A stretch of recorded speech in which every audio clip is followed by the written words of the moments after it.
因緣紛爭係國之宿命，梗係人之宿命。貧僧從吐蕃縣度路過於此，捉嘅亦唔係宋人，與你何干啊？喺我哋嘅地方，凡係有人唔講江湖道義，都關我事。朝風此子，非我族類，其親生父母死於宋人之手。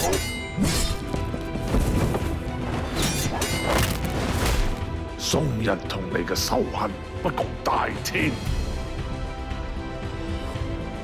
今日緣分到此，必須有人一死。上！宋人如此對你真係一啲都唔恨。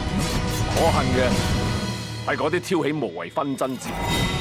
估唔到一個契丹人要用大利嘅斷劍嚟守護千瘡百孔嘅太素。